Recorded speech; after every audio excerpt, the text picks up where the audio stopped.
ہم لوگوں نے اسلام کو بھی ایک یعنی یوں سمجھیں کہ ایک فیشن ہوتا ہے نا, مختلف قسم کے موسموں میں مختلف قسم کی ایکٹیویٹیز ہوتی ہیں.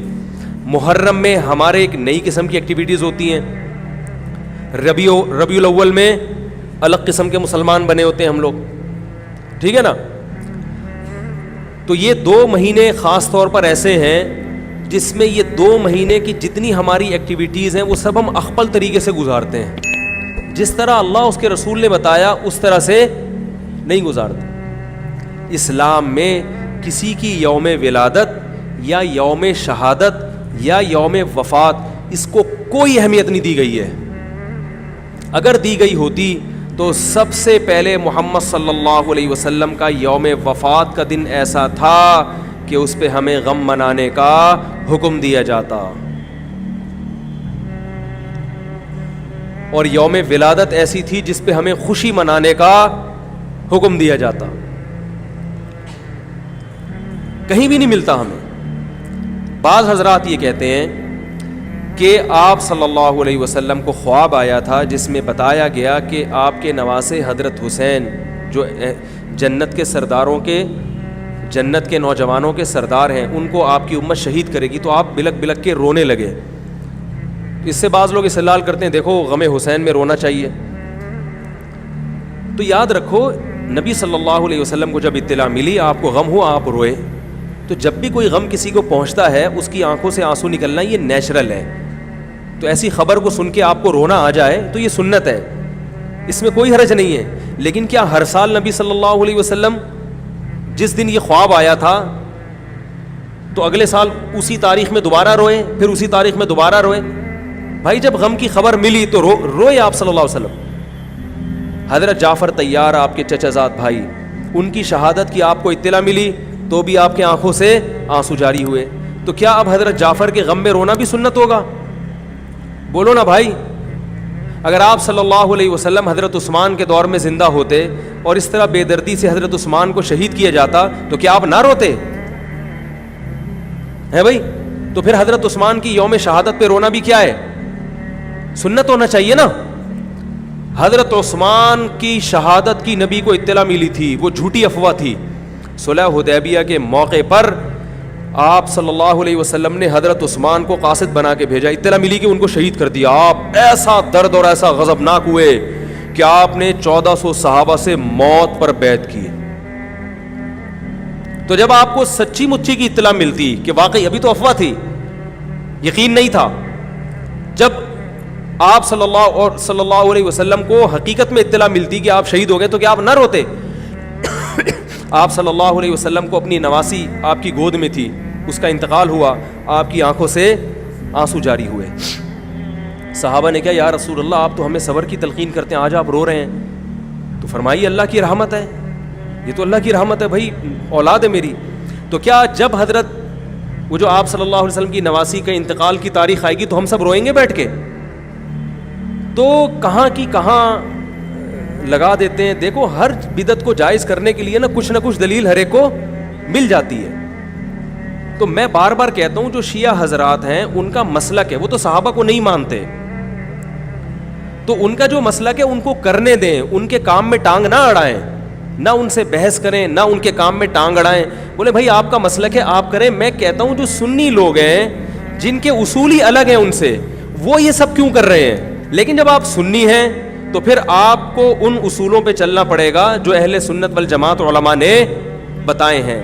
اہل سنت والجماعت کے ہاں رونا عبادت نہیں ہے.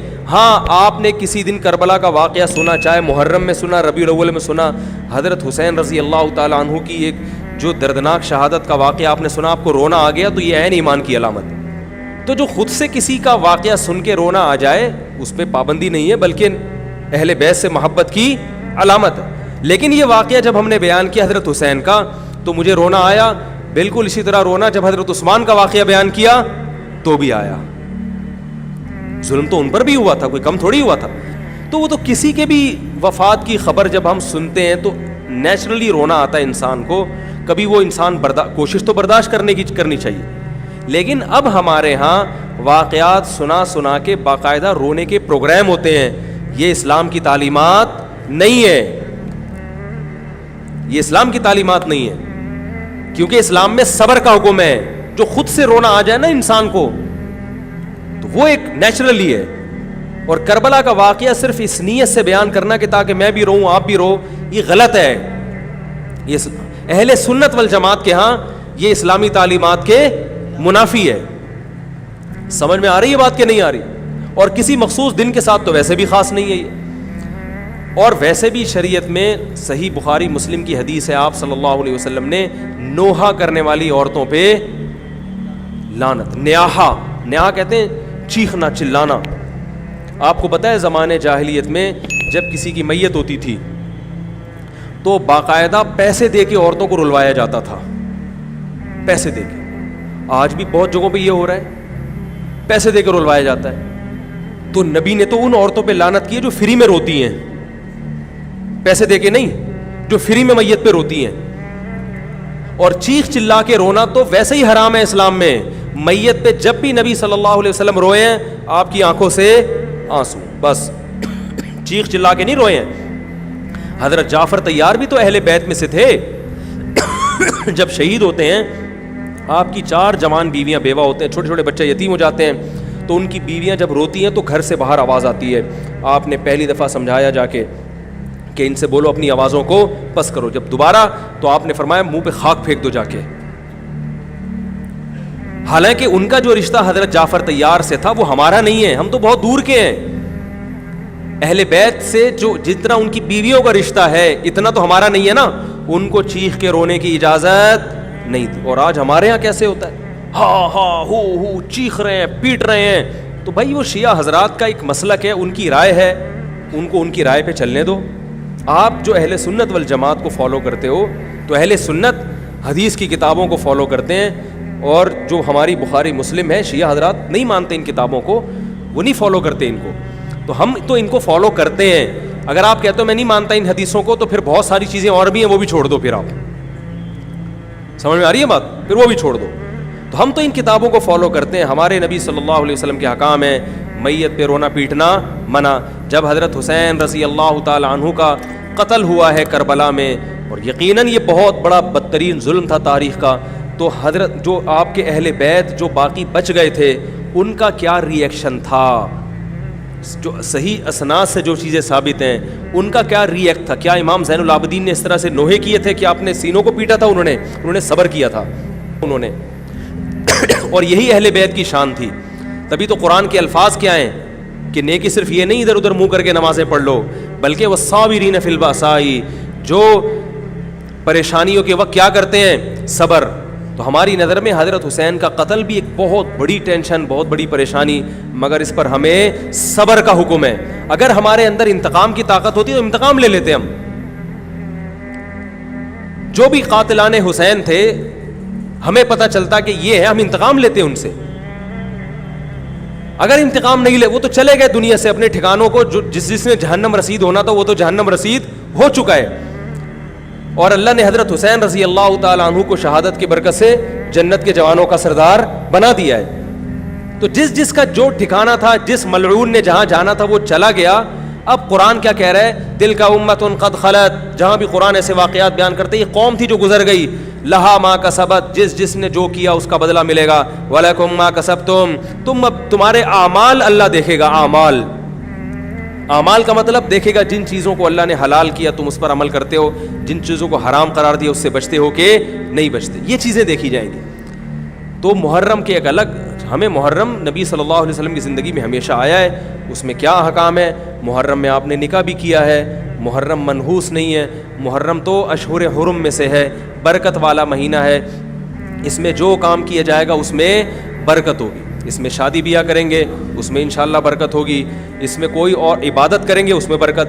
نبی صلی اللہ علیہ وسلم نے محرم کی الگ فضیلت بیان کی کہ اس میں عبادت کا ثواب, محرم کے روزوں کا ثواب عام مہینوں سے زیادہ ہے. تو یہ سب ہماری شریعت کی تعلیمات ہیں. تو ہمیں ایک طرف ہو جانا چاہیے, ہمیں اسی کو فالو کرنا چاہیے. ہاں یہ وہ دور نہیں ہے کہ آپ دوسروں پہ جا کے انگلیاں اٹھائیں, تم یہ کیوں کر رہے ہو, یہ کیوں, بس چھوڑ دو اس کو, جو جب اس کو سمجھ میں آئے گی تو آ جائے گا, نہیں آئے گی تو 73 فرقے ہیں نا, تو یہ آپ تھوڑی ختم کرو گے, یہ حضرت عیسیٰ علیہ السلام آ کے ختم کریں گے. تو جو کام عیسیٰ علیہ السلام کا ہے وہ خود کرنے کی کوشش, بولو بھائی, مت.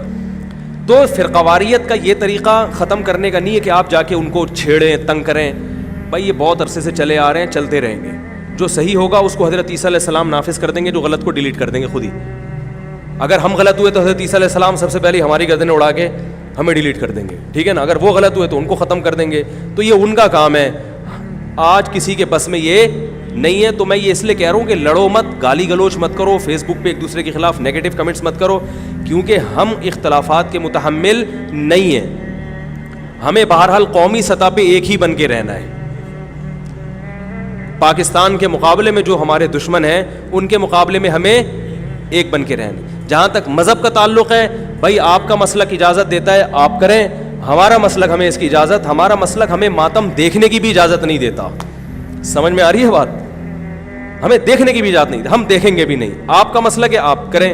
تو ہم یہ چیزوں کو غلط سمجھتے ہیں, نہ ماتم کو جائز سمجھتے ہیں, نہ رونے پیٹنے کو جائز سمجھتے ہیں. جس طرح سے رویا جا رہا ہے, کسی کو واقعہ کربلا سن کے رونا آ جائے, یہ ایمان کی علامت ہے اہل بیت. لیکن یہ کوئی سنت عمل نہیں ہے کہ باقاعدہ اس کو رلانے کے لیے آرڈر پہ بٹھایا جائے کہ چلو کربلا کا واقعہ سن کے رونا سنت ہے تو آپ بیٹھو تو رو. ایسا نہیں ہے, کچھ ایسی شریعت میں نہیں ہے. اللہ تعالیٰ سے دعا ہے کہ اللہ تعالیٰ ہمیں اہل سنت والجماعت میں اگر ہم ہیں تو حقیقی معنوں میں اس میں داخل کر لے, اور پھر اسی کو فالو کرنے کی توفیق عطا فرمائے, اور ملک کو بدامنی سے محفوظ فرمائے.